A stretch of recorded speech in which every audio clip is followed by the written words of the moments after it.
She had everything money could buy, $150 million fortune, a mansion in Beverly Hills, and a name that opened every door in America.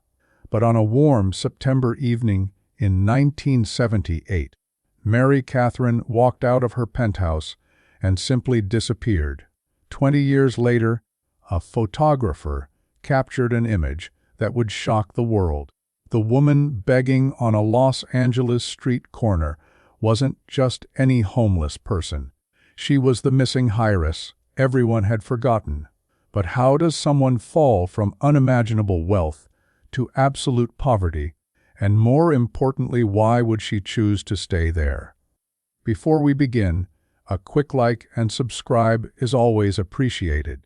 And please, let me know in the comments where you're watching from.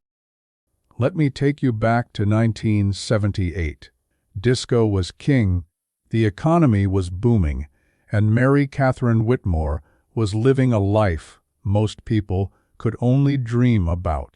At 32 years old, she'd inherited her family's pharmaceutical fortune when her father passed away 2 years earlier. The Whitmore name meant something in America: old money, real power, the kind of wealth that spans generations. Mary Catherine wasn't just rich. She was breathtakingly wealthy in ways that are hard to comprehend. Her trust fund alone generated more money each month than most families earned in a decade. She owned properties in 5 states, had a staff of 12 people managing her daily life, and wore jewelry that required its own insurance policy. But here's what made her different from other socialites of that era. She genuinely seemed uncomfortable with all of it. Friends from that time remember her as reserved, almost shy. She didn't throw lavish parties or seek attention from the press. While other heiresses were photographed at nightclubs and charity galas, Mary Catherine preferred quiet dinners with a small circle of trusted friends. She was known for her intelligence, her love of classical music, and her habit of reading 3 or 4 books a week. People who knew her well said she seemed burdened by her wealth rather than enjoying it.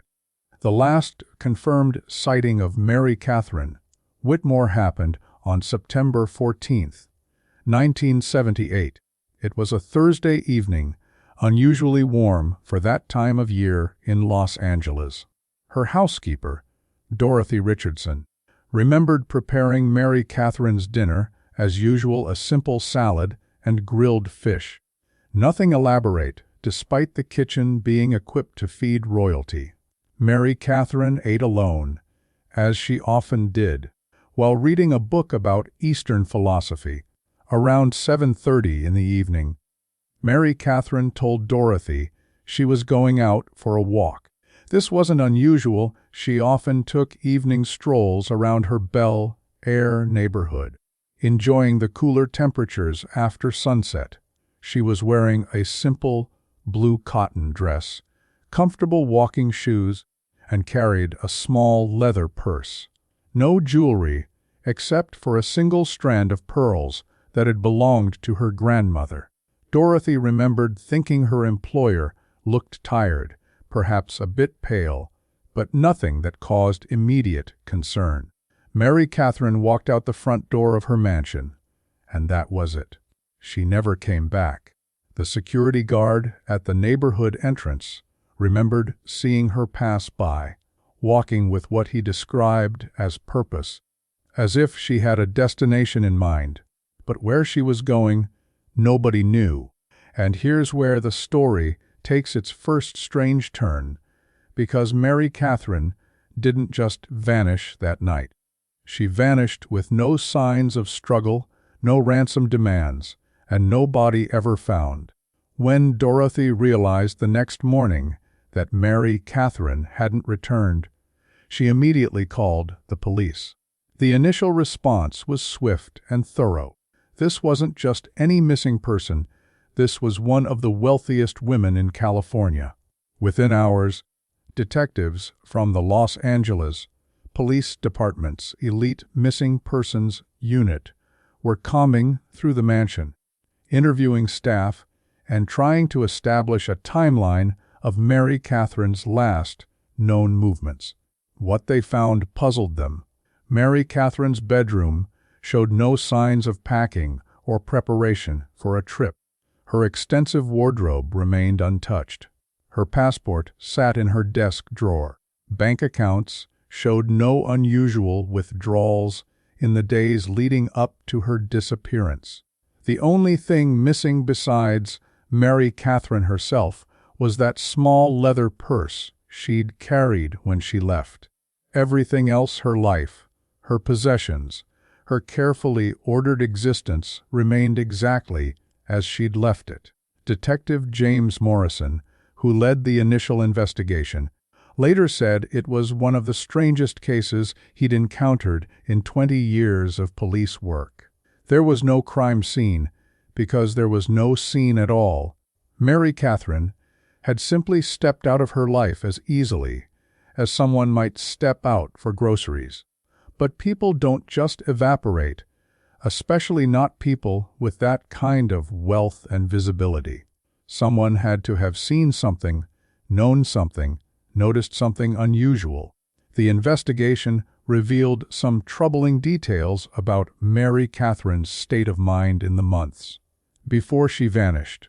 Her personal physician, Dr. Robert Hendricks, disclosed that she'd been experiencing severe depression and anxiety. The sudden loss of her father, combined with the overwhelming responsibility of managing the family fortune, had taken a toll she rarely showed in public. She'd started taking medication for depression, though Dr. Hendricks noted she was inconsistent about taking her prescribed pills. Her best friend since childhood, Elizabeth Porter, provided even more concerning information. In the weeks before her disappearance, Mary Catherine had become increasingly withdrawn and philosophical about life. She'd started questioning the meaning of wealth and privilege. During their last lunch together, just 3 days before she vanished, Mary Catherine had said something that haunted Elizabeth afterward. She'd looked at Elizabeth and said, "What if everything we think matters actually doesn't? What if all of this," gesturing at the expensive restaurant around them, "is just a beautiful prison?" Elizabeth had laughed it off at the time, thinking it was just Mary Catherine being overly thoughtful as usual. But after the disappearance, those words took on a darker significance. Had Mary Catherine been planning to leave all along? Was this a carefully orchestrated escape from a life she no longer wanted? Or had something more sinister happened that September evening? The questions multiplied, but answers remained frustratingly out of reach. The media coverage of Mary Catherine's disappearance was intense but relatively brief. For the first few weeks, her photograph appeared on the front page of every major newspaper in California. Television news programs ran stories speculating about what might have happened. Theories ranged from kidnapping to murder to voluntary disappearance. The Whitmore family offered a reward of $1 million for information leading to Mary Catherine's safe return, a staggering amount that generated hundreds of tips. But as weeks turned into months with no credible leads, public interest began to fade. This was before the era of cable news networks and 24-hour coverage that keeps stories alive indefinitely. Without new developments, the media moved on to other stories. The reward went unclaimed. The police investigation, while officially remaining open, gradually slowed as detectives exhausted every viable lead. Mary Catherine Whitmore became another name in the long list of unsolved disappearances that haunt law enforcement databases. Her estate remained in legal limbo. Because no body had been found, Mary Catherine couldn't be declared legally dead for 7 years under California law. The mansion in Bel Air sat empty, maintained by a skeleton staff paid from the trust fund. Her possessions remained exactly where she'd left them, as if she might walk back through the door at any moment. But as the years passed, that possibility seemed increasingly unlikely. Most people, including the detectives who'd worked her case, privately assumed Mary Catherine Whitmore was dead, murdered by someone, or dead by her own hand, her body hidden somewhere it would never be found. Now I need to take you forward to 1998. 20 years after Mary Catherine vanished. Los Angeles had changed dramatically in those 2 decades. The city had grown, neighborhoods had transformed, and the homeless population had exploded to crisis levels. Downtown Los Angeles, once bustling with business during the day and empty at night, had become home to thousands of people living on the streets in a sprawling tent city that seemed to grow larger every month. A photographer named David Chen was working on a documentary project about homelessness in America. He'd spent months photographing and interviewing people living on the streets, trying to capture both the humanity and the harsh reality of their situations. His goal was to create a photo essay that would force comfortable Americans to confront a problem they preferred to ignore. David wasn't looking for sensational images. He wanted truth, dignity, and faces that told stories. On a cold February morning, David was walking through the sidewalks near 5th Street in downtown Los Angeles, an area known for its concentration of homeless encampments. That's when he saw her, an older woman, probably in her early 50s, sitting against a brick wall. She was holding a cardboard sign with 2 words written in shaky letters: "Please help." There was something about her face that stopped David in his tracks. Despite the weathered skin, the unkempt hair, and the obvious hardship etched into every line, there was something almost regal in her bearing.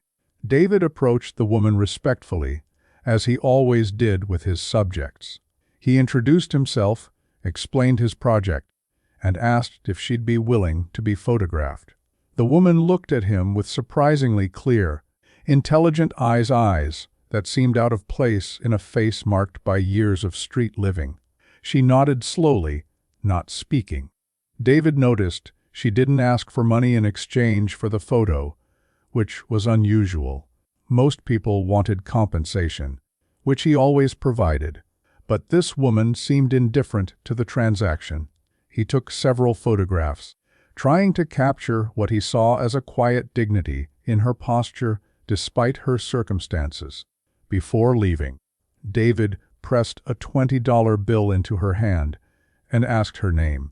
She looked at the money for a long moment, then back at him, in a voice that was surprisingly cultured despite years of disuse.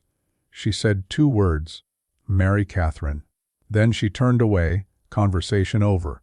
David walked away thinking about those eyes and that voice, feeling like he'd encountered something he couldn't quite explain. When David returned to his studio and began reviewing the day's photographs, he kept coming back to images of the woman who'd called herself Mary Catherine. There was something familiar about her face, something that nagged at the edges of his memory. He couldn't place it. Later that evening, while organizing his files, he noticed an old newspaper clipping he'd saved years ago about unsolved missing person cases.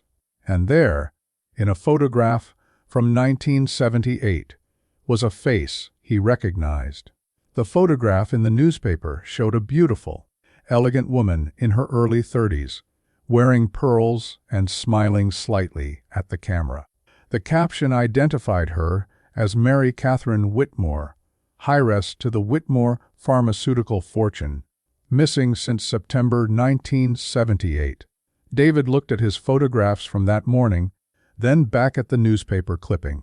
The eyes were the same, The bone structure was the same, 20 years older, weathered by unimaginable hardship, but unmistakably the same person. David's hand started shaking. He knew what he was looking at, the solution to a 20-year-old mystery that had long been forgotten by everyone except a few obsessive true crime enthusiasts and the detectives who'd never closed the case. Mary Catherine Whitmore wasn't dead. She'd been living on the streets of Los Angeles, perhaps for years, unrecognized by the thousands of people who passed her every day. The missing Heiress, worth $150 million, was begging for change on a downtown sidewalk. The ethical questions hit David immediately. Should he call the police? Contact the Whitmore family? Respect her obvious desire for anonymity and leave her alone? He'd spent months building trust with the homeless community for his project. If he betrayed that trust, even for seemingly good reasons, he'd lose access to all his subjects and destroy the credibility he'd carefully built. But this was different. This wasn't just any person living on the streets. This was someone with resources, with a family, with a life waiting for her if she wanted to reclaim it. David spent a sleepless night wrestling with his decision. By morning, he knew what he had to do. He contacted the Los Angeles Police Department and asked to speak with someone in the cold case division about the Mary Catherine Whitmore disappearance. The detective who took his call was skeptical. At first, they'd fielded hundreds of false leads over the years. People who claimed to have seen Mary Catherine in various cities, always turning out to be mistaken identity. But when David offered to send his photographs, the detective's tone changed. Within 2 hours, Detective Patricia Reeves was sitting in David's studio, looking at the photographs spread across his desk. Patricia had joined the LAPD long after Mary Catherine's disappearance, but she was familiar with the case. Every detective in the department knew about the missing Heiress. It was one of those legendary, unsolved cases that got passed down through generations of investigators. She studied the photographs carefully, comparing them to old images of Mary Catherine from the department's files. The resemblance was undeniable, but 20 years changes a person. They needed confirmation. Patricia made some calls. Within the hour, she'd arranged for facial recognition analysis and contacted retired Detective James Morrison, who'd led the original investigation. Morrison, now in his 70s and living in Arizona, expressed immediate interest in flying back to Los Angeles. He'd never forgotten Mary Catherine Whitmore. Her case had haunted him through his retirement, the one mystery he'd never solved. The possibility that she might still be alive, that answers might finally be available after 2 decades, brought him back to Los Angeles on the next available flight. The next morning, Patricia Reeves and James Morrison, along with David Chen and 2 social workers, returned to the location where David had photographed the woman claiming to be Mary Catherine. They half expected her to be gone. People living on the streets move frequently, chasing safer locations or better opportunities for food and shelter. But she was there, sitting in almost the exact same spot, her cardboard sign propped against the brick wall beside her. James Morrison approached slowly. He'd interviewed thousands of people during his career, but this moment felt different. 20 years of wondering, of second-guessing every decision he'd made during the original investigation, came down to this. He crouched down a few feet from the woman, making sure not to invade her space or appear threatening. "Mom," he said gently, "my name is James Morrison. I'm a retired police detective. I'm here because I think you might be someone we've been looking for." The woman looked at him with those remarkably clear eyes. There was no fear in them, no surprise, just a kind of wary acceptance. "I know who you are," she said quietly. Her voice was rough from disuse, but still carried traces of the educated, upper-class accent that had characterized Mary Catherine Whitmore's speech. "I remember you. You came to my house. You asked Dorothy questions about the last night anyone saw me." James Morrison felt his chest tighten. The woman had just referenced specific details from the original investigation details that were never made public, that only Mary Catherine herself would know. Dorothy Richardson, the housekeeper, had been one of the first people Morrison interviewed. Most of those interviewed details had never appeared in any news coverage. This woman knew them because she'd been there. She was Mary Catherine Whitmore. "Can you tell me what happened to you?" Morrison asked gently. "Everyone's been worried about you for 20 years. Your family, your friends, they've never stopped looking." The woman Mary Catherine laughed, but it was a sound without humor, bitter and tired. "My family stopped looking the moment they realized I didn't want to be found," she said. "Nobody looks very hard for someone who doesn't want to come home." Patricia Reeves stepped forward. She explained that they weren't there to arrest her or force her to do anything against her will. Mary Catherine wasn't a suspect in any crime. She'd broken no laws by walking away from her own life. They simply wanted to understand what had happened, wanted to close a case that had remained open for 2 decades, wanted to give her options if she needed them. Mary Catherine listened to all of this in silence, her expression unreadable. Finally, she looked at David Chen and spoke. "Did you get good photographs?" she asked. David nodded. "Then I suppose I owe you a story." They moved to a nearby community center, a place where homeless individuals could access services and social workers. Mary Catherine accepted a cup of coffee and a sandwich, eating slowly while the detectives, social workers, and David waited. When she was ready, she began to speak. Her story would take hours to tell, and parts of it remained deliberately vague. But what emerged was a narrative of deliberate self-destruction motivated by reasons that would challenge everything people assumed about wealth and happiness. Mary Catherine explained that in the months before her disappearance, she'd fallen into a depression so deep it felt like drowning. The money that was supposed to bring freedom felt like chains. Every decision she made affected dozens of people's livelihoods, the household staff, the financial managers, the charity organizations that depended on her donations. She couldn't go anywhere without someone recognizing her name, wanting something from her, treating her like a symbol rather than a person. "I started reading about Eastern philosophy," she said. "Buddhism, Taoism, ideas about detachment from material things. And I realized that I'd never made a single choice in my life that was truly mine. Everything was decided by my family's expectations, society's requirements, the burden of all that money. I was 32 years old, and I'd never been free. Not really free. Not free to fail or struggle or just be nobody in particular."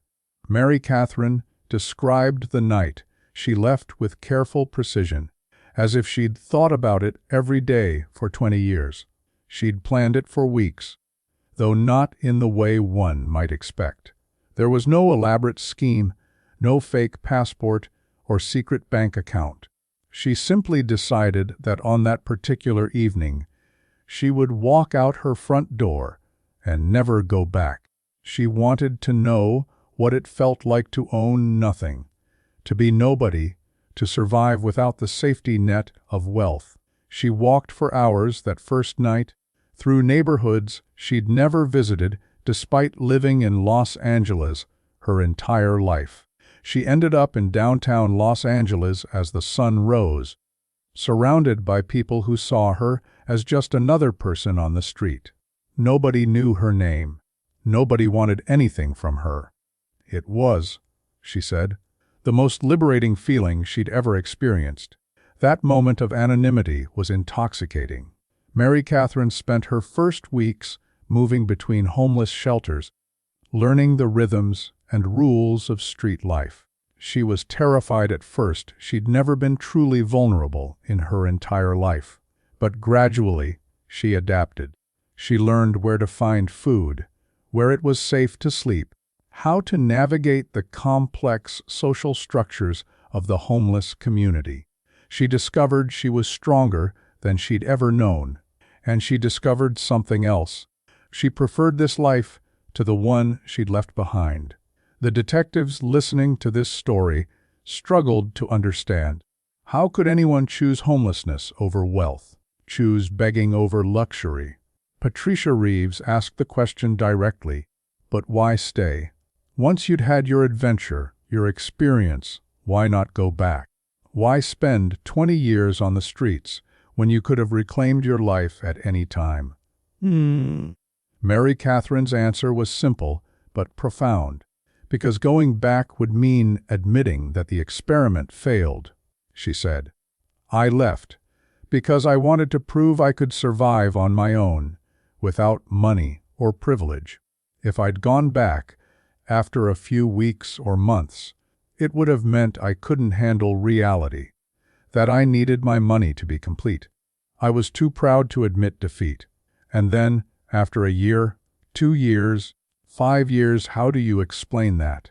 How do you walk back into your old life and say, sorry everyone, I've been homeless by choice for half a decade?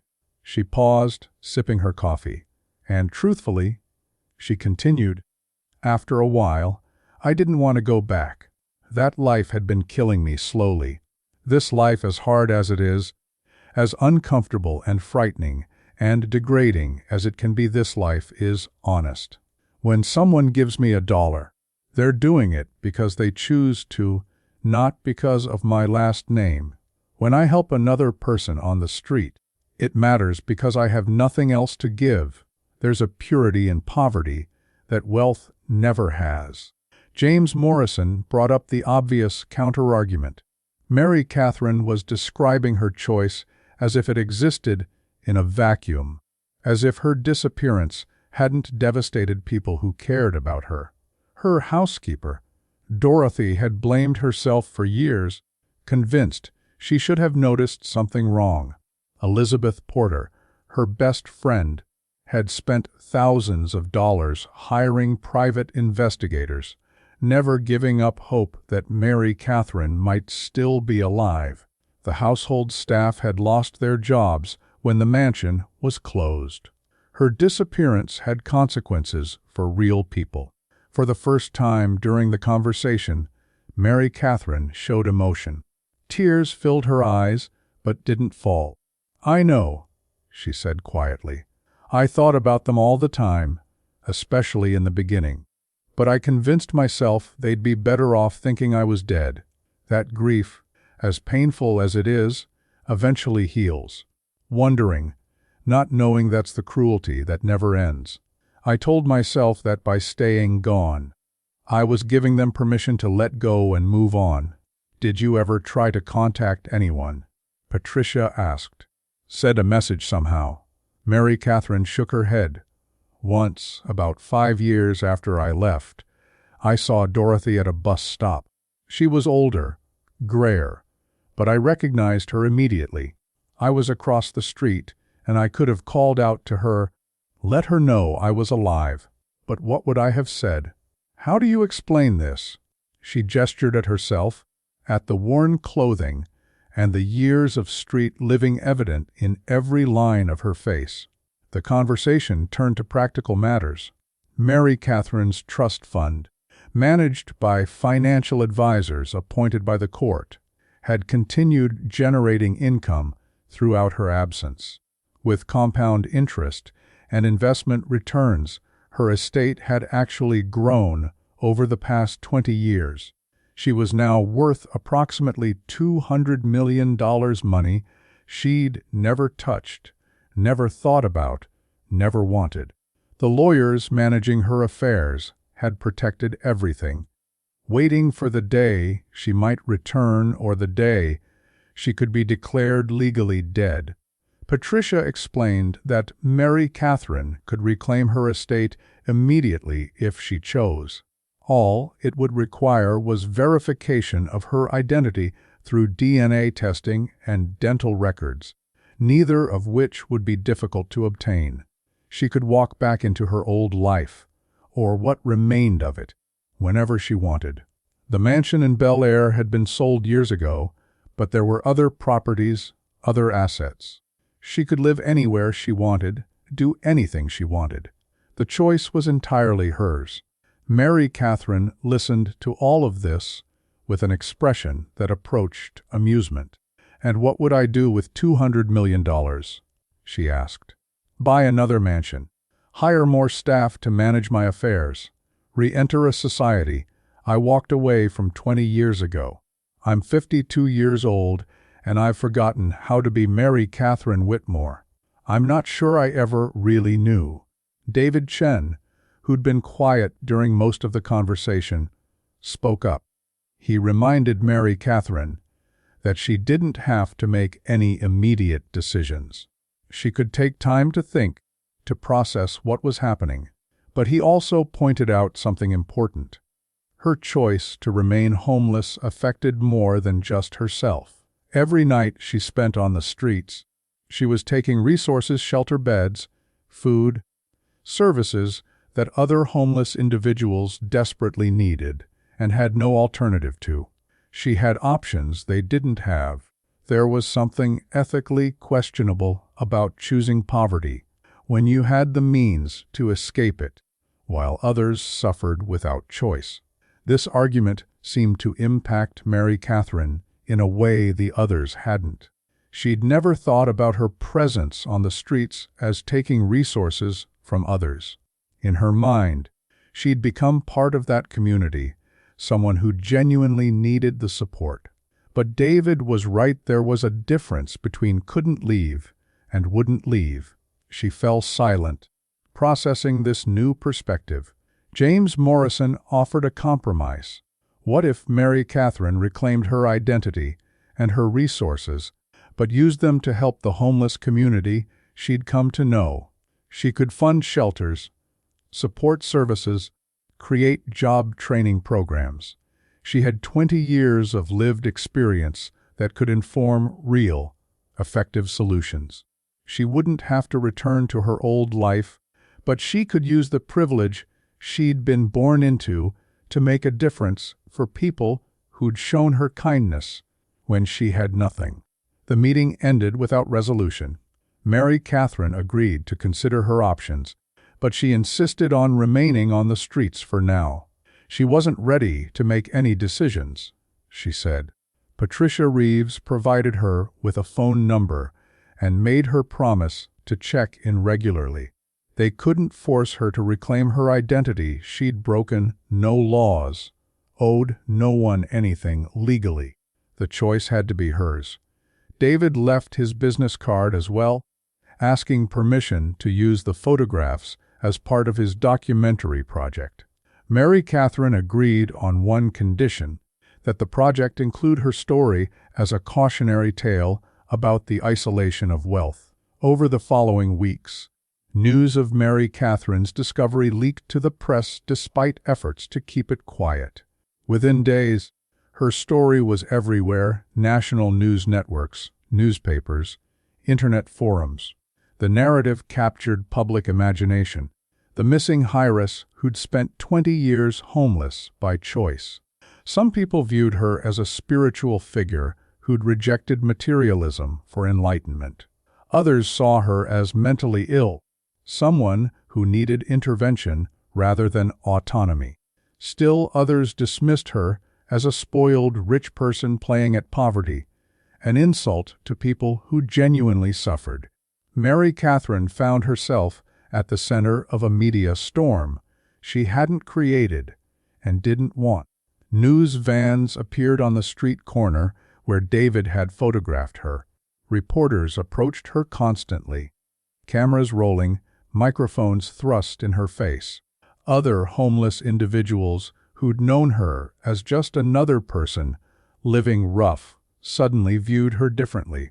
The anonymity she'd cherished, the freedom from her identity that had made street life bearable, all of it vanished overnight. One particular interaction demonstrated how her exposure changed everything. A woman named Sarah Jennings, who'd been homeless for 3 years after escaping an abusive relationship, approached Mary Catherine with anger in her eyes. "You had a choice," Sarah said, her voice shaking. "Every single day, you had a choice to leave, and you stayed here like it was some kind of adventure. Do you have any idea what it's like to really have no options?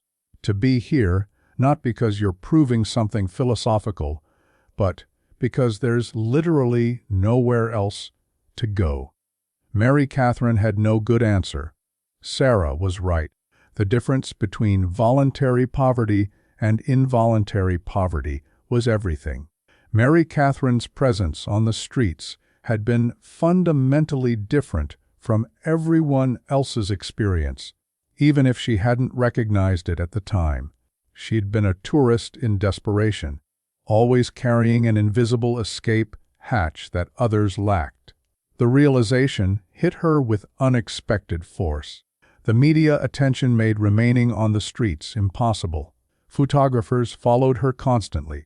Well-meaning people showed up with gifts and offers of help specifically for her, ignoring the dozens of other homeless individuals in the same area who needed assistance just as badly or more. The unequal attention highlighted exactly what David had said her presence. There was taking resources and attention away from people who genuinely had no alternatives. Within 2 weeks of her identity becoming public, Mary Catherine made a decision. She called Patricia Reeves and asked for help reclaiming her identity. The process was surprisingly straightforward. DNA samples confirmed what everyone already knew. Dental records matched. Financial institutions verified her identity.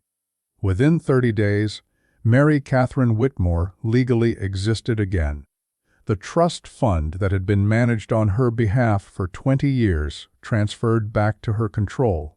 She was, once again, one of the wealthiest women in California, but Mary Catherine didn't return to her old life. She couldn't. That life no longer existed, and neither did the person who'd lived it. Instead, she did something remarkable. She purchased a large building in downtown Los Angeles, not far from the street corner where David had found her. She converted it into a comprehensive homeless services center, not just a shelter for sleeping, but a place offering job training, mental health services, addiction treatment, and long-term housing support. The center, which she named Second Chances, was designed based on 20 years of understanding what homeless individuals actually needed versus what wealthy donors thought they needed. There were private rooms instead of dormitory-style sleeping. There was a policy of radical respect. No one was required to prove their worthiness for help or explain how they'd ended up homeless. There were no religious requirements or sobriety checkpoints to receive basic services. Mary Catherine insisted that dignity came first and everything else followed from that foundation. She hired staff who'd experienced homelessness themselves, people who understood the reality of street life rather than the stereotypes. Sarah Jennings, the woman who'd confronted her about privilege, became the center's director of resident services. Dorothy Richardson, her former housekeeper, who'd blamed herself for 2 decades, came out of retirement to help manage daily operations. Elizabeth Porter, her childhood friend, joined the board of directors. Mary Catherine was rebuilding her life, but this time on terms that reflected genuine values rather than inherited expectations. The media wanted to paint this as a redemption story. The prodigal Heiress returns and uses her fortune for good. But Mary Catherine resisted that narrative in every interview she gave. "I didn't learn some profound lesson," she told reporters. "I don't have special insight into poverty because I spent 20 years homeless by choice. If anything, I learned how fundamentally different chosen poverty is from actual poverty. I learned that I can never truly understand what it's like to have no options because I've always had them." She was brutally honest about her motivations for leaving in 1978. "I was depressed and privileged enough to indulge that depression by walking away from responsibility," she said. "I convinced myself I was seeking enlightenment or freedom, but really I was running from the uncomfortable reality of having more than I needed while others had less. It was easier to reject everything than to figure out how to use wealth ethically." The Second Chances Center became a model for homeless services across the country. Other cities sent representatives to study its programs and policies. Foundations and government agencies asked Mary Catherine to consult on their homeless initiatives. She discovered she had a gift for understanding systems and identifying why traditional approaches to homelessness often failed. Her unique perspective, having lived both as one of the wealthiest and one of the most vulnerable people in society, gave her insights that pure academics or pure activists often missed. But not everyone appreciated her work. Some critics argued that her entire story was exploitative. A wealthy woman who'd played at poverty and then returned to write checks that bought good publicity. Others questioned whether someone who'd voluntarily chosen homelessness could really understand the trauma and desperation of involuntary poverty. Some homeless advocates felt her prominence drew attention and funding away from people who'd been doing this work for years without the advantage of a sensational backstory. Mary Catherine accepted these criticisms without defensiveness. She acknowledged that her story was complicated and problematic. She had privilege she could never fully escape, and that privilege colored every aspect of her advocacy work. But she also pointed out that arguing about her motivations or worthiness was a distraction from the actual goal: helping people who needed help. If her wealth and notoriety could draw attention and resources to homeless services, wasn't that better than hiding in shame or doing nothing? 3 years after her rediscovery, Mary Catherine agreed to a single comprehensive interview with a documentary filmmaker. She wanted to tell her story completely and honestly, then move forward without constantly revisiting the past. The documentary, which aired on PBS to significant viewership, explored not just her disappearance and return, but the broader questions her story raised about wealth, choice, mental health, and social responsibility. In the documentary, Mary Catherine spoke candidly about her mental state in 1978. She'd been clinically depressed, possibly suicidal, and certainly not thinking clearly about consequences. The decision to walk away hadn't been rational or planned. It had been an impulse driven by desperation. "I don't recommend what I did," she said directly to the camera. "If you're wealthy and miserable, the answer isn't to abandon everything. The answer is therapy, medication if needed, finding purpose through service. I took the coward's way out." She also discussed the strange psychology of living on the streets, as someone who knew they could leave at any time. "There's a kind of addiction to hardship when it's voluntary," she explained. "Every day I survived felt like proving something. I was testing myself, demonstrating that I didn't need wealth to have value as a person. But it was a rigged test because I was never in real danger. If I got seriously ill or injured, I could have gone to any hospital and revealed my identity.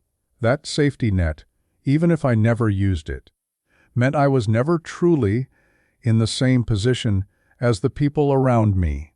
The documentary included interviews with people who'd known Mary Catherine during her years on the streets. Most hadn't realized her true identity until the news broke, and their reactions were mixed. Some felt betrayed, as if she'd been lying to them the entire time.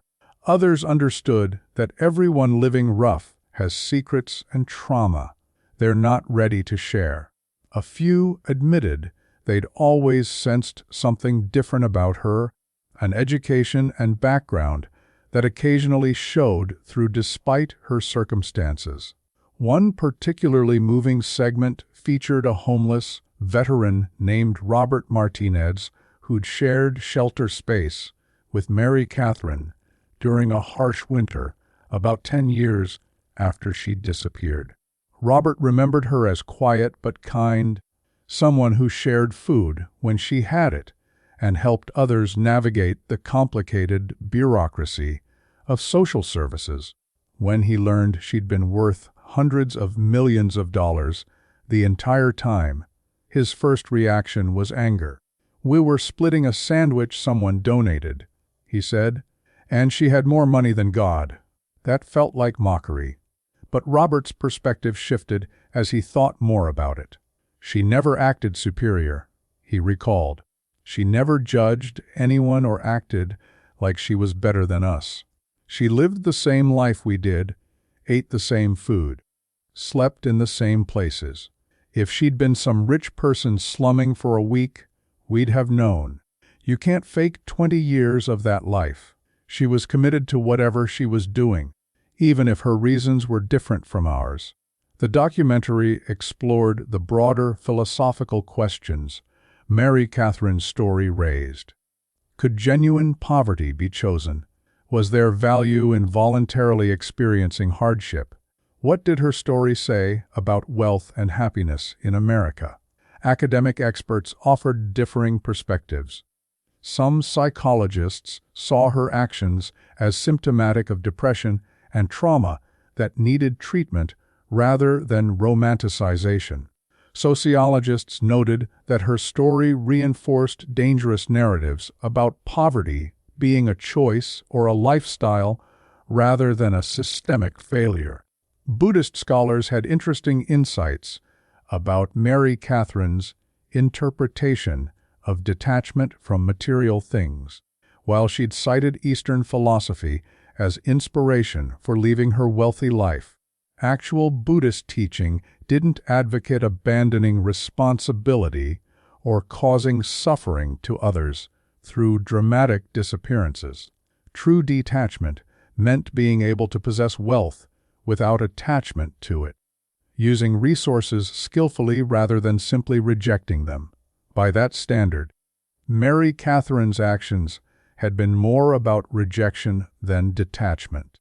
The documentary also examined Mary Catherine's family dynamics and childhood. Her father had been a demanding perfectionist who'd built the pharmaceutical company through relentless work and exacting standards. Her mother had died when Mary Catherine was young, leaving her to be raised primarily by nannies and boarding schools.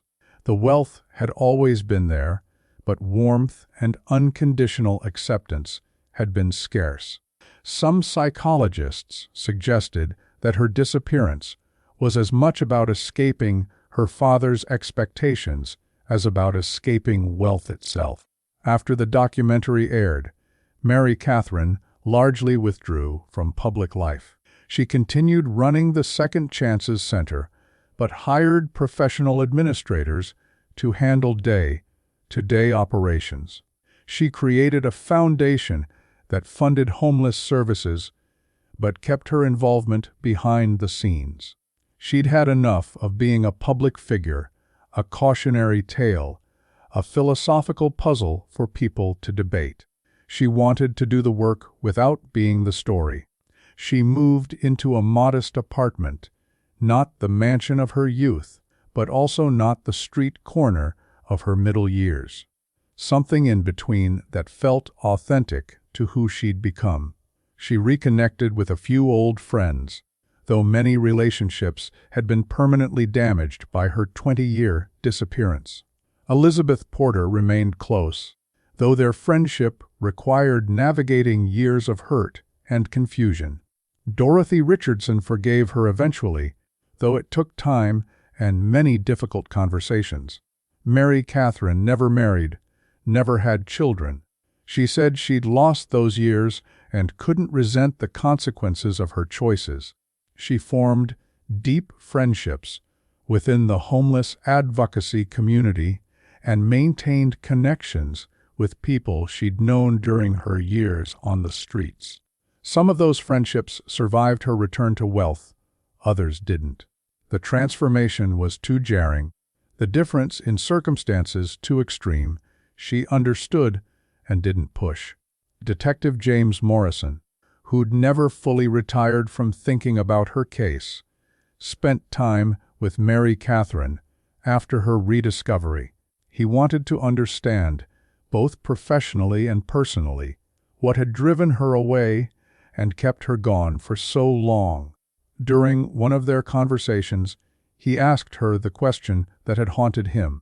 "If I'd somehow found you during those 20 years, what would you have wanted me to do?" Mary Catherine thought carefully before answering. "I would have wanted you to respect my choice," she finally said. "I was an adult. I wasn't being held against my will. I wasn't endangering anyone else. I know that my disappearance hurt people, and I'll carry that guilt forever. But forcing someone back into a life they've chosen to leave, even if that choice seems irrational, isn't rescue. It's just another form of imprisonment." Morrison struggled with that answer. His entire career had been built on the assumption that finding missing people was always good, that solving mysteries always led to better outcomes. Mary Catherine challenged that assumption. Sometimes people went missing because they wanted to be lost.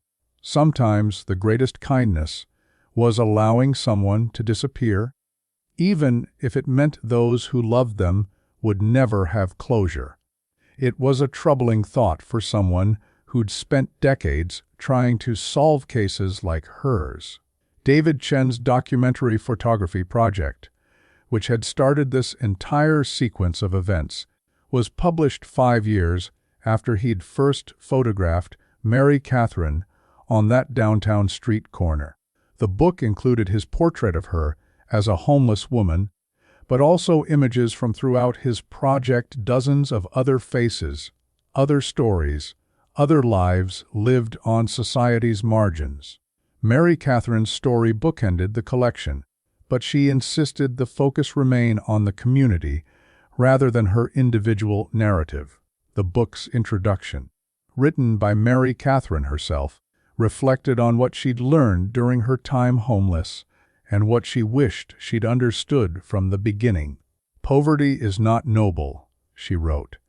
"It's not enlightening or purifying or character-building. It's grinding and exhausting and often hopeless. I thought I was discovering truth by living without money. But what I was actually doing was tourism in someone else's suffering. Real poverty isn't a choice you make to prove a philosophical point. It's a trap that catches you and doesn't let go."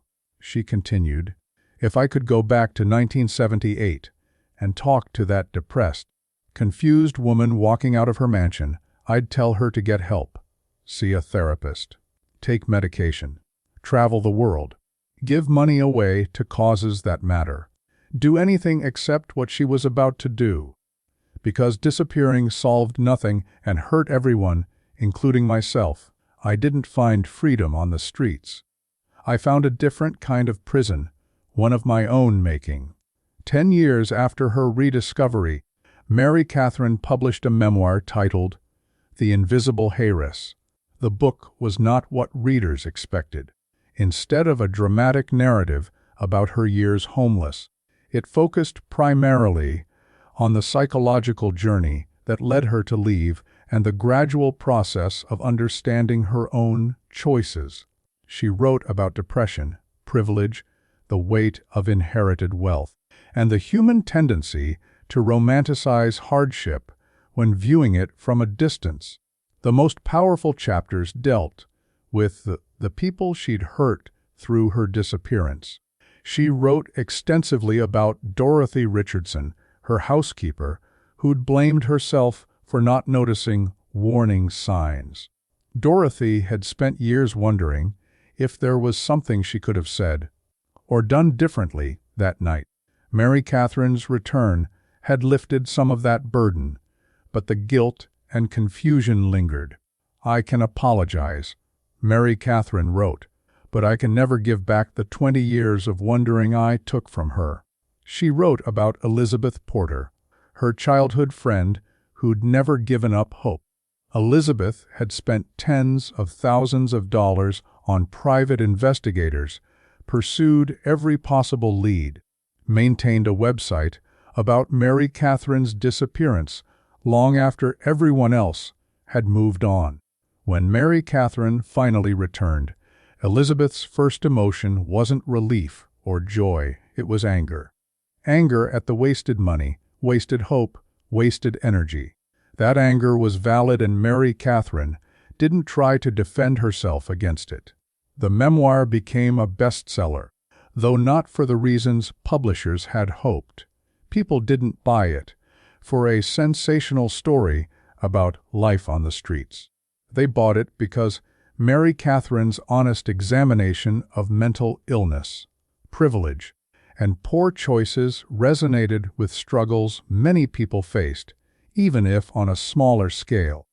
The book sparked conversations about depression in wealthy communities, about the burden of inherited wealth, about the complex ethics of voluntary poverty.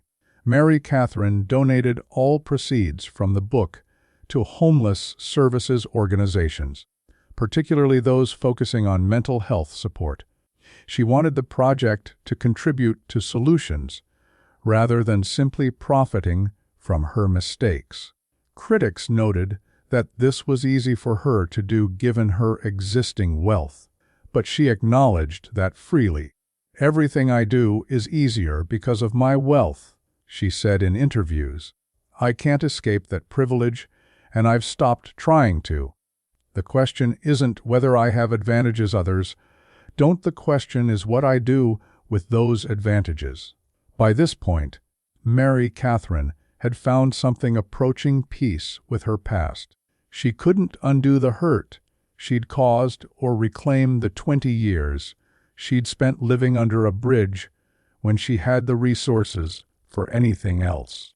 But she could be honest about her failures, use her experience to help others avoid similar mistakes, and dedicate her remaining years to making some kind of positive difference.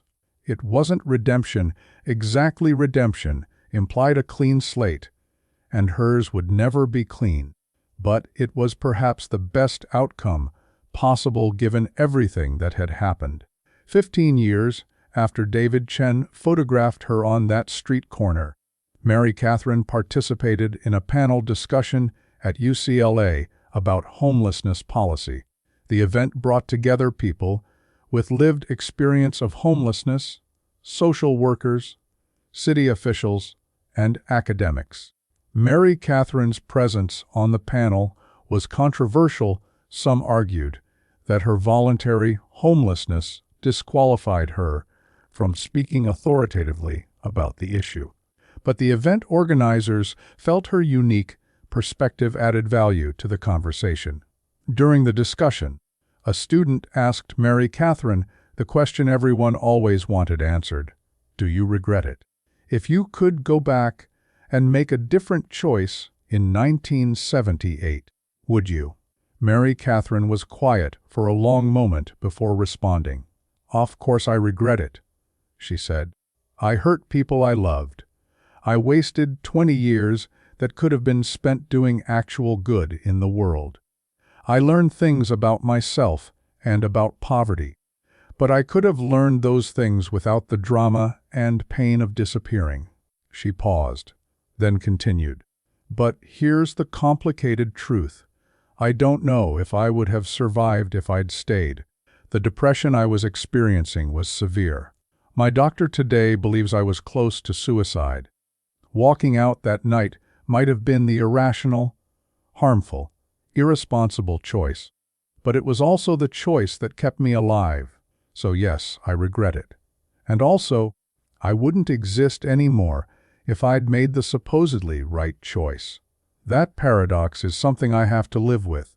The panel discussion touched on a topic Mary Catherine had become increasingly focused on in her later years: the intersection of mental illness and homelessness.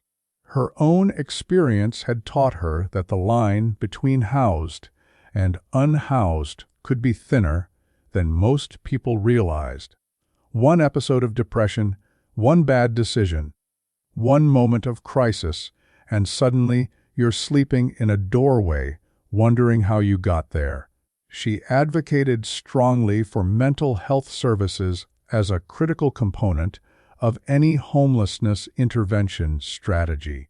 Statistics showed that a significant percentage of people experiencing homelessness also struggled with mental illness.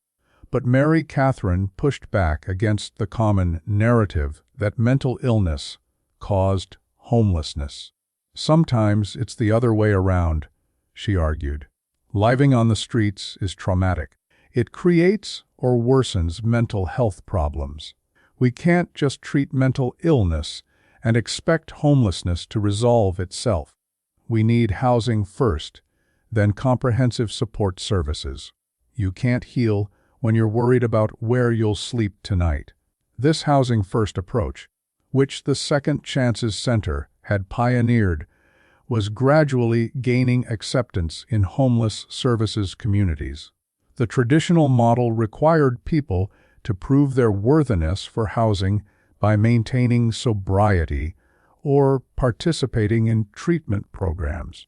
Mary Catherine's model provided stable housing without preconditions, then offered services for those who wanted them. Early results suggested this approach was more effective at helping people exit homelessness permanently. As Mary Catherine entered her 60s, she began thinking about legacy and mortality. She'd spent her 30s living on the streets, her 40s rebuilding a life and creating homeless services infrastructure, and now her 50s working to expand and refine those services. But she was getting older, and the work needed to continue beyond her lifetime. She began planning for succession, identifying leaders who could carry the mission forward after she was gone. She also started addressing the financial question of her estate. Her net worth had continued growing over the decades. Careful management and good market performance meant she was now worth approximately $300 million. She had no children, no close family members, no traditional heirs. The question of what would happen to that wealth after her death needed answering. The obvious answer was to leave everything to the Second Chances Foundation and related organizations. But Mary Catherine wanted to think more carefully about unintended consequences. She'd seen how large bequests could actually harm organizations, creating dependency or encouraging mission drift as groups focused on managing endowments rather than doing work. She consulted with experts in nonprofit management, estate planning, and philanthropy. The solution she eventually designed was complex.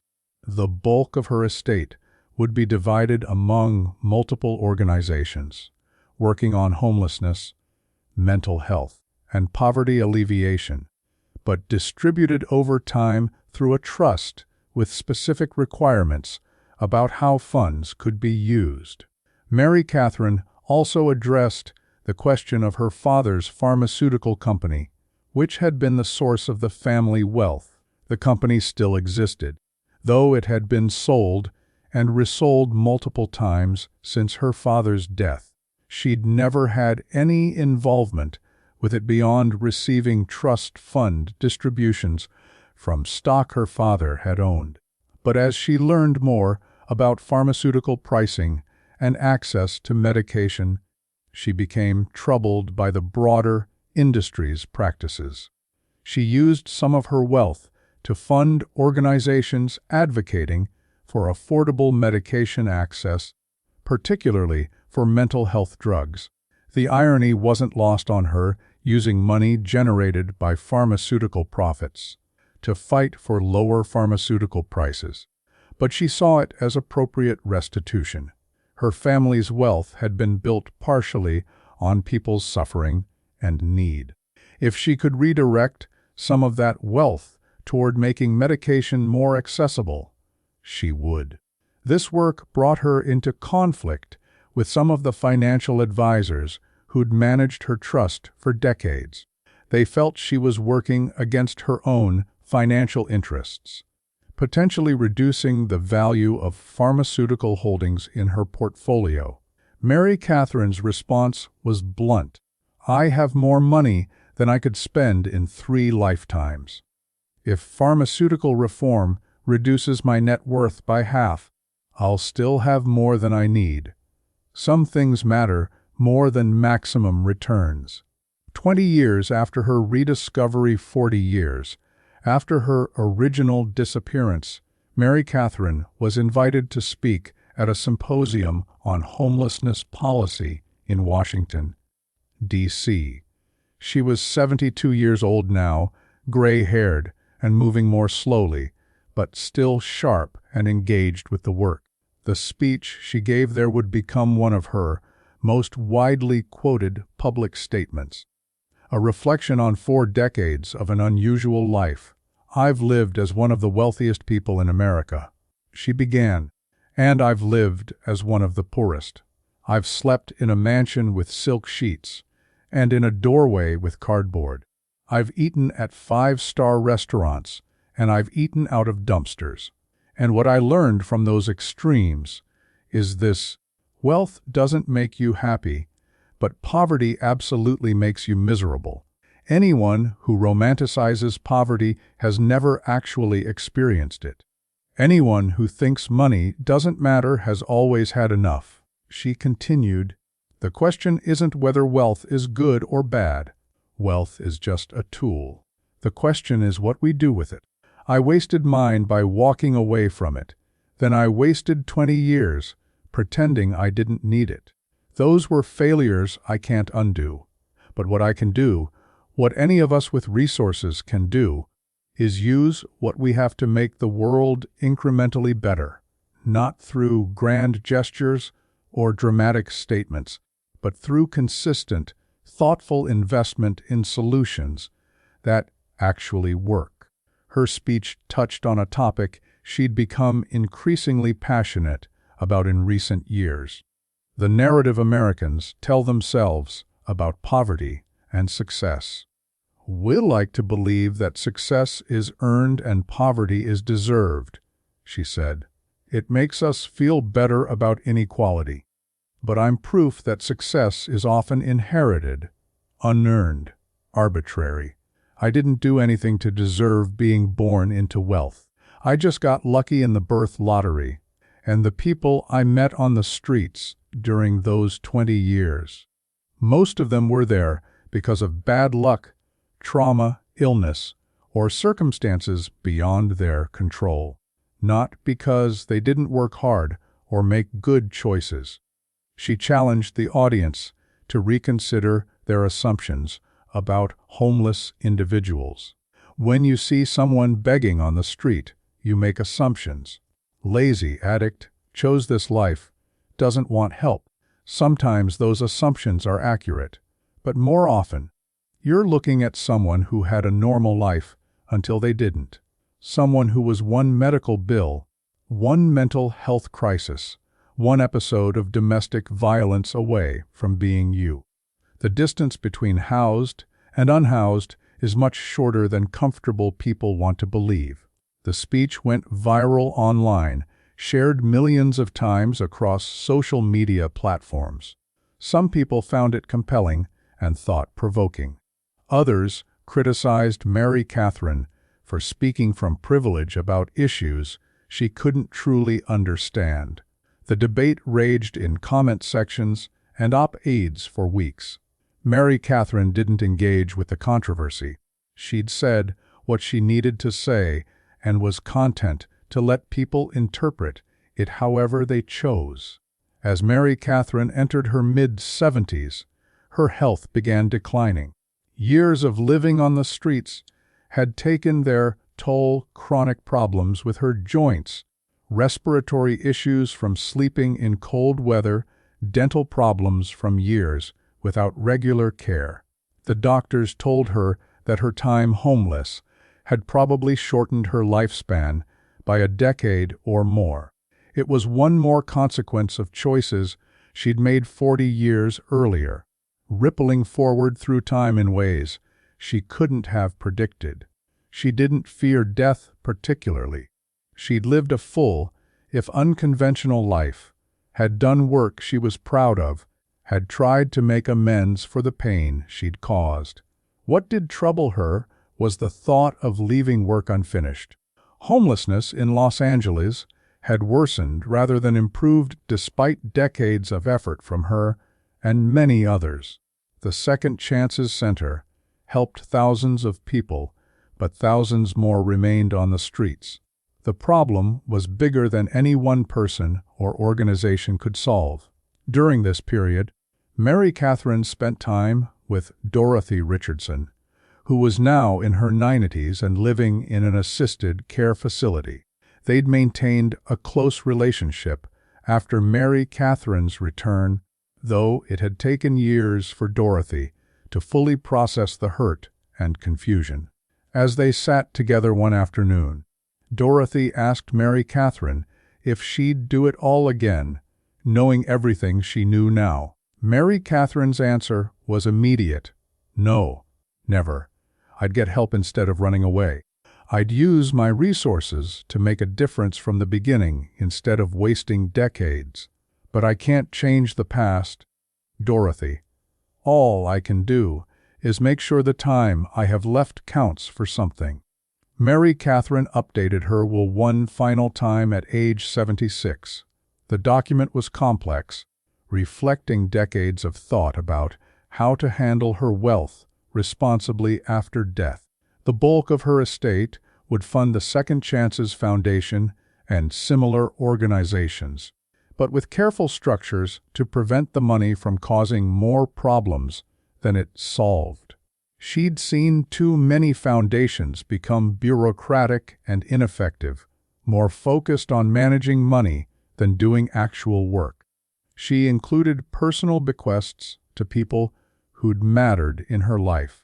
Dorothy Richardson received enough to ensure comfortable care for her remaining years. Elizabeth Porter received a significant sum with a note explaining that Mary Catherine could never repay the loyalty and forgiveness Elizabeth had shown. Several individuals she'd known during her homeless years received amounts that could help them get established in stable housing if they chose to use the money that way. But perhaps the most unusual bequest went to David Chen, the photographer whose images had led to her rediscovery. Mary Catherine left him the copyright to all photographs and video of her, along with instructions that any future proceeds from their use should fund homeless advocacy work.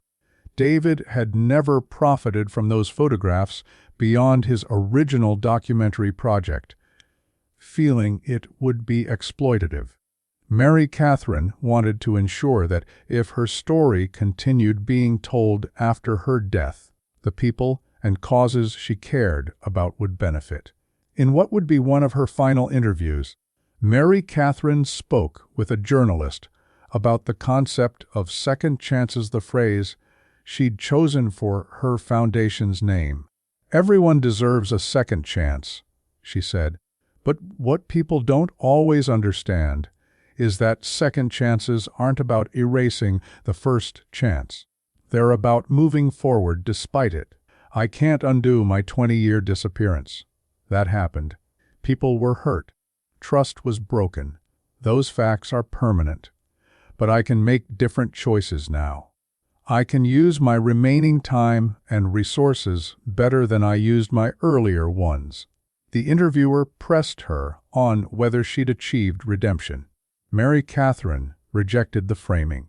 "Redemption implies that I've somehow balanced the scales, paid my debt, earned forgiveness. I don't think life works that way. The harm I caused doesn't get canceled out by the good I've done since. Both things are true simultaneously. I hurt people, and I've helped people. I made terrible choices, and I've made better choices. That's just the complexity of being human. We contain multitudes, including contradictions." She reflected on aging and mortality. "I'm 76 years old, and my body is wearing out. Part of me thinks that's fair. I treated my body terribly for 20 years, living rough, not taking care of myself. But part of me wants more time. There's so much work left to do. So many people still need help. But that's always going to be true. The work is never finished. At some point, you have to trust that others will carry it forward.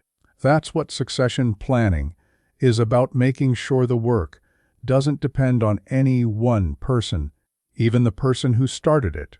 Mary Catherine passed away in her sleep at age 78, in her modest apartment, with Dorothy Richardson and Elizabeth Porter nearby.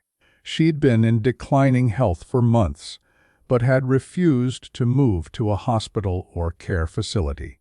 She wanted to die in her own space, on her own terms, one final act of choosing her own path.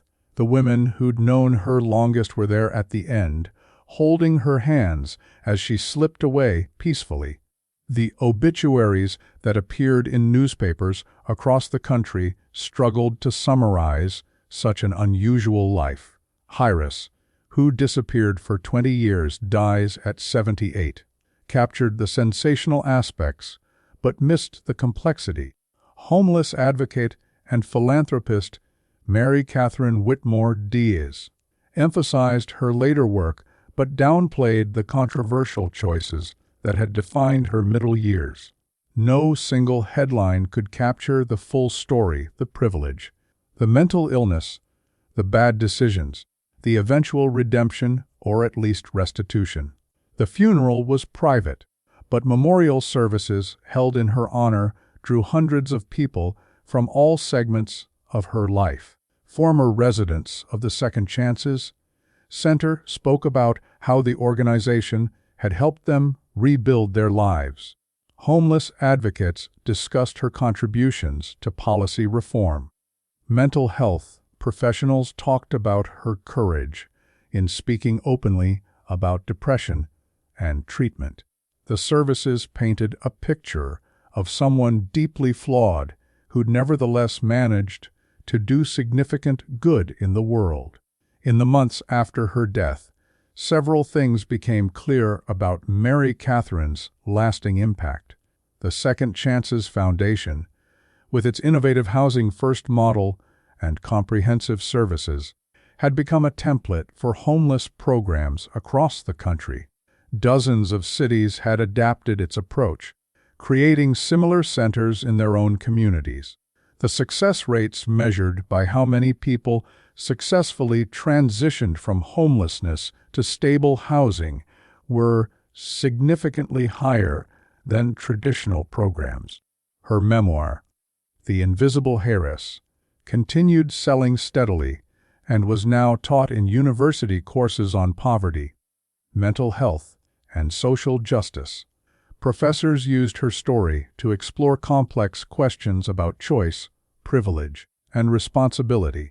Students debated whether her actions in 1978 were understandable given her mental state or indefensible, regardless of circumstances.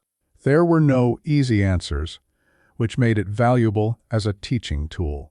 The documentary David Chen had filmed decades earlier was released with an epilogue about Mary Catherine's death and legacy. It introduced her story to a new generation unfamiliar with the original news coverage. Young people watching it struggled to understand her choices through their own contemporary lens, shaped by different economic circumstances and cultural assumptions. But many found something universal in her story: the desire to escape, to start over, to be free from expectations. That longing transcended decades and circumstances. One unexpected consequence of Mary Catherine's death was renewed attention to her original disappearance. Detective James Morrison, who'd passed away several years before Mary Catherine, had left behind extensive notes about the case. His daughter discovered them while going through his belongings and donated them to a true crime archive. Researchers, combing through the notes, found something interesting: evidence that Morrison had suspected Mary Catherine might have left voluntarily even during the original investigation. He'd noted small details that suggested planning rather than spontaneous disappearance or foul play. The choice of comfortable walking shoes despite wearing a dress, the selection of a small purse that would be easy to carry long distances, the timing of the walk early evening rather than late night, when danger might be greater.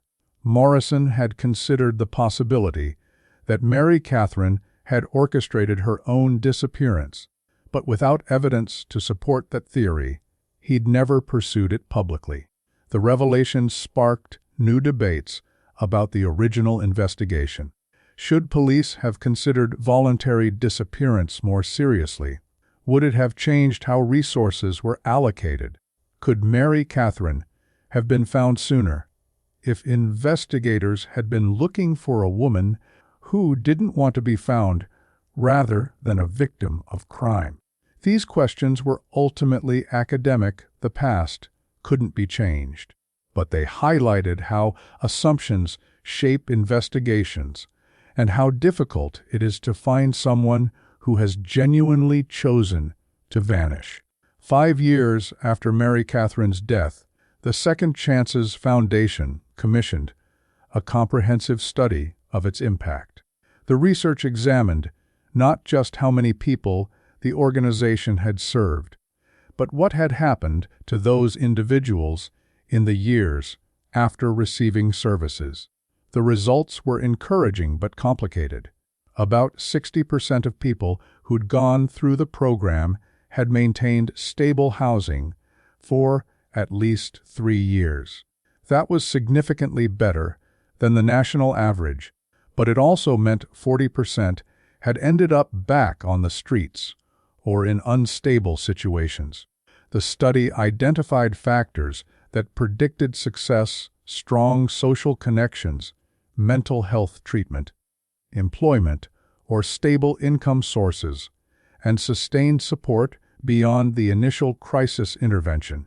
It also identified gaps where the Foundation's services were less effective: severe mental illness that required ongoing clinical care, substance addiction issues that needed specialized treatment, and systemic barriers like criminal records that made employment difficult even with support. The Foundation used these findings to refine its programs, adding more intensive mental health services and creating partnerships with addiction treatment centers. They also began advocating for policy changes addressing systemic barriers to employment and housing for people with criminal records. Mary Catherine had always insisted that the work should be evidence-based, adjusted according to what actually worked rather than what sounded good or felt intuitive. The foundation was honoring that principle by letting data guide program development. Sarah Jennings, who'd confronted Mary Catherine about privilege years earlier and later, became the director of resident services, wrote an op-ed reflecting on Mary Catherine's legacy. "I was angry when I learned who she really was," Sarah admitted. "Angry that she'd had options I never had, angry that she'd played at poverty while I lived it for real. But over time, working with her, I realized that anger was misplaced. She never claimed to understand my experience. She acknowledged her privilege constantly, almost to the point of being tiresome about it. What she offered wasn't shared experience, it was resources and commitment to using those resources effectively." Sarah continued, "Did Mary Catherine's 20 years homeless give her special insight into solving homelessness? Not really. What gave her insight was listening to people who'd experienced involuntary poverty, hiring people with lived experience to design programs, and being willing to change approaches when they didn't work. Her wealth made the work possible, but her willingness to admit what she didn't know made the work effective. That's a lesson wealthy donors should learn. Your money has value, but it doesn't automatically come with wisdom about how to use it." The op-ed sparked conversations in philanthropic circles about how wealthy individuals approach charitable giving. Too often, donors assumed their success in business or inherited wealth came with expertise in solving social problems. Mary Catherine had modeled a different approach, acknowledging she didn't have all the answers, empowering people with lived experience, and staying committed even when progress was slower and messier than she'd hoped. 10 years after Mary Catherine's death, a journalist writing a retrospective article tracked down several people Mary Catherine had known during her homeless years. Most had moved on with their lives, some successfully housed, others still struggling with poverty and instability. Their memories of Mary Catherine varied widely. Some remembered her as just another person trying to survive on the streets. Others recalled she'd been different, somehow better educated, better spoken, carrying herself with a confidence that didn't quite match her circumstances. Robert Martinez, the veteran who'd shared shelter space with Mary Catherine, was living in subsidized housing now, his life more stable than it had been in decades. He'd continued thinking about Mary Catherine over the years, trying to reconcile the woman he'd known with the Heiress he'd later learned about. "Part of me still feels conned," he admitted, "like she was using us as part of some weird social experiment. But another part of me thinks, what difference does it make? She lived the same life we did. She suffered the same indignities. If anything, she chose that life knowing what she was giving up, which maybe makes it harder in its own way." Not everyone was so understanding. A woman named Patricia Connors, who'd known Mary Catherine during her time homeless, was still angry years later. "Rich people love poverty tourism," Patricia said bitterly. "They like to come see how the other half lives, feel noble about slumming it for a while, then go back to their comfortable lives." Mary Catherine spent 20 years at it instead of 20 days, but it was still tourism. She could have left any time. We couldn't. That difference is everything. The debate about Mary Catherine's choices and their meaning continued years after her death, taking on new dimensions as society's conversations about wealth inequality, mental health, and homelessness evolved. Some viewed her as a tragic figure, someone whose mental illness manifested in an unusual way, someone who needed treatment rather than judgment. Others saw her as emblematic of wealthy privilege, someone who'd had every advantage, but still managed to cause harm through self-indulgent choices. Younger generations, discovering her story through social media, often judged her more harshly than contemporaries had. They saw her 20-year disappearance as supremely selfish, her return as self-serving, her philanthropic work as inadequate restitution for the pain she'd caused. The intensity of online criticism suggested that Mary Catherine's story touched raw nerves about inequality and privilege in America. She became a symbol people projected their own frustrations onto, sometimes fairly, sometimes less so. But there were also defenders who pointed out that Mary Catherine had been remarkably honest about her failures. She'd never tried to portray herself as heroic or enlightened. She'd acknowledged repeatedly that her choices had been wrong, that she'd hurt people, that she'd wasted decades she could have spent doing genuine good. Her later work, while imperfect, represented a sincere attempt to make amends. Wasn't there value in someone recognizing their mistakes and dedicating their remaining years to correction? Or was the original harm too great to ever truly address? 20 years after Mary Catherine's death, 60 years after her original disappearance, the mansion in Bel Air, where she'd once lived, was being renovated by its current owners.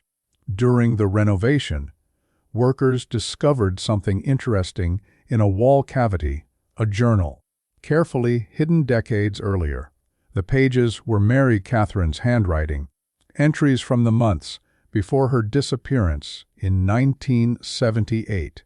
The family, who owned the house, contacted the Second Chances Foundation, thinking they might want this piece of history. The journal entries revealed the depth of Mary Catherine's struggle in those final months before she left. Page after page documented depression, anxiety, and increasingly distorted thinking about wealth and identity. Some entries were coherent and insightful. Others rambled, following tangents that suggested her mental state was deteriorating. One entry, dated 2 weeks before her disappearance, simply repeated the phrase, "I need to disappear," over and over for an entire page. The foundation chose not to publish the journal, feeling it was too private, too raw, too revealing of someone at their lowest point. But they did allow a mental health researcher to analyze the entries for an academic paper about depression and suicidal ideation in wealthy populations.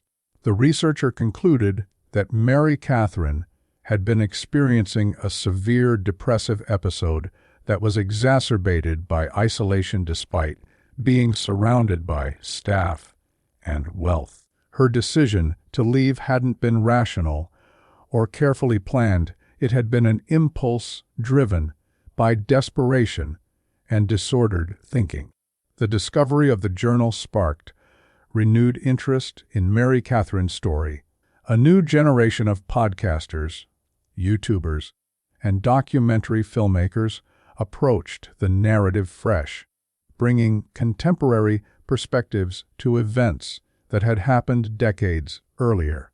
Some focused on the sensational aspects, the wealth, the disappearance, the dramatic rediscovery. Others explored deeper questions about mental health treatment, the isolation that can accompany extreme wealth, and the ethics of choosing poverty when you have alternatives.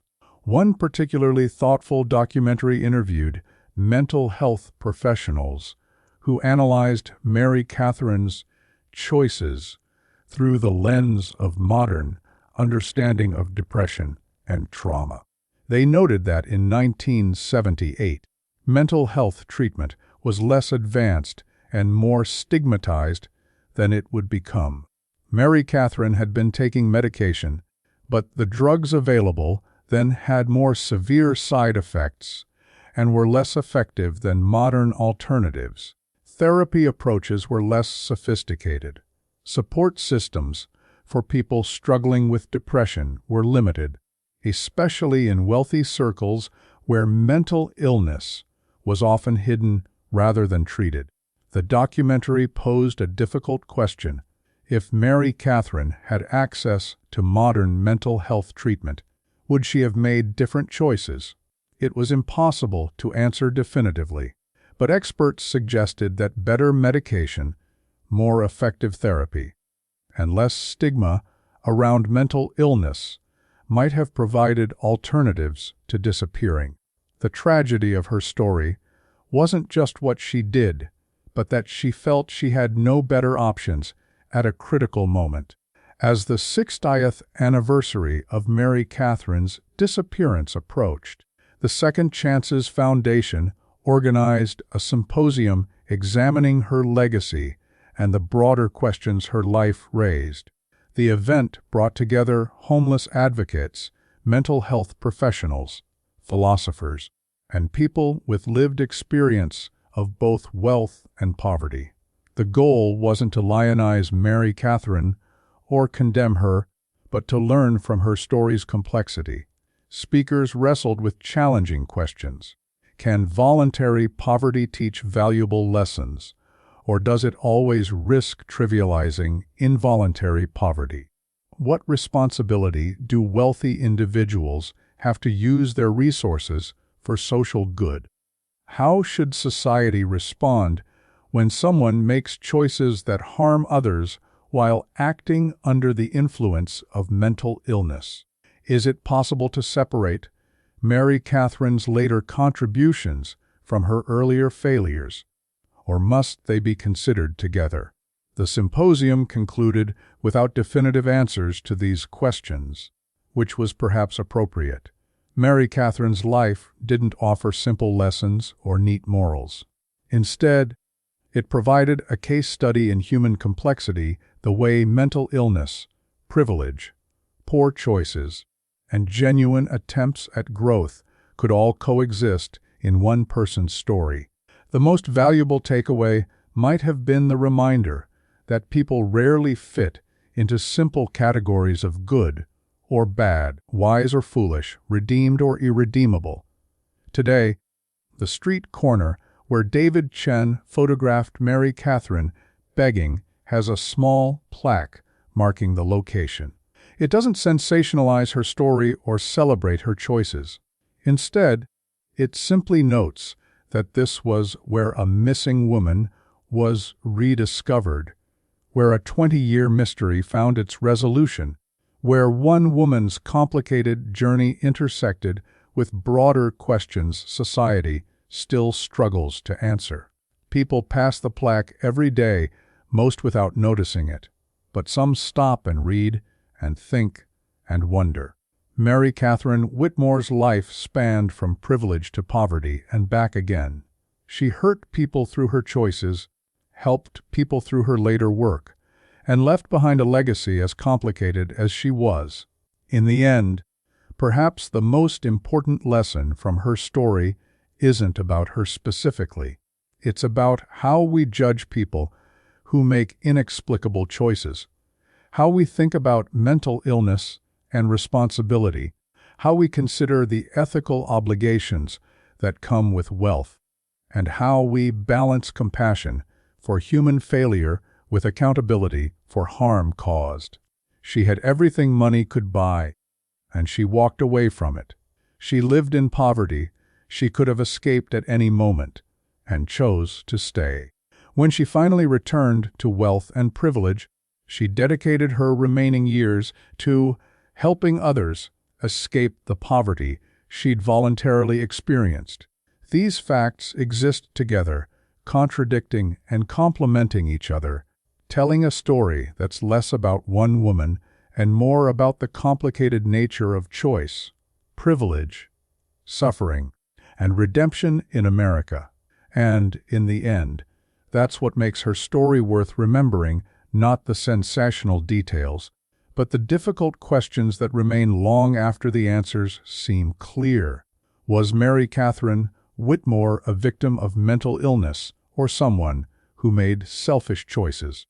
Was her later philanthropy genuine restitution or inadequate compensation for years of harm? Can someone who chose poverty ever truly understand involuntary poverty? The questions linger, as troubling and unresolved as the woman herself, inviting each person who encounters her story to draw their own conclusions and, perhaps more importantly, to examine their own assumptions about wealth, choice, and what it means to live a meaningful life.